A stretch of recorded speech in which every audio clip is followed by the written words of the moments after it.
বাংলাদেশ নৌযান শ্রমিক ফেডারেশনের উদ্যোগে আমরা এই শাহবাগ সমবেত হয়েছি।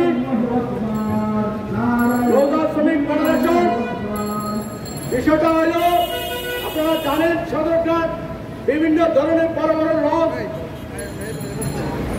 বিভিন্ন এলাকা যাতায়াত করে। দুঃখের বিষয় হল আমাদের একটি লঞ্চের নাম মানবী লঞ্চ।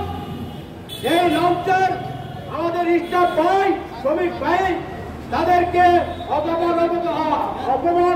অপমানিত করে তাদেরকে নামিয়ে দেওয়া হয়েছে।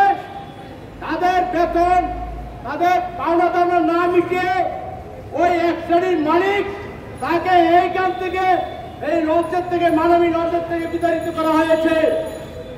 আমি জানতে চাই, আজকে ওই লঞ্চের মালিক পক্ষের একজন জ্বালানি নামক সেই ব্যক্তি ওই শ্রমিক ভাইদের নামে মিথ্যা মামলা করা হয়েছে।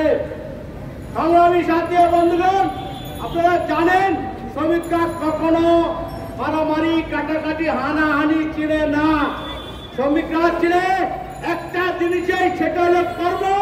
তারা কর্ম করে, তারা বেতন নেয়, এর বেশি কিছু শ্রমিকরা জানে না। যাই হোক, বিগত আমাদের একটা পাওনা দানা বিষয় আমি একটু উল্লেখ করতে চাই। সংগ্রামী সাথী বন্ধুগণ, আপনারা অবগত হন, 2022 সালে আমাদের যে গ্যাজেট কাঠামো তৈরি হয়েছিল, এখনো পর্যন্ত আমরা সেই দাবি পূরণ করতে পারি নাই। সরকারের কাছে অনুরোধ, আমাদের দাবি যাতে করে আমরা এই দাবিটা অতীব সহজে, অতীব অবিলম্ব তাড়াতাড়ি পাইতে পারি, সেই ব্যবস্থা সরকার যেন উদ্যোগ গ্রহণ করেন। এই বলে আমার বক্তব্য শেষ করছি। বাংলাদেশ নৌযান শ্রমিক ফেডারেশন, অন্যান্য শ্রমিক ভাইয়েরা এবং অন্যান্য সংগঠনের নেতৃত্ব উপস্থিত হয়েছেন। আসসালামু আলাইকুম ওয়া রাহমাতুল্লাহ।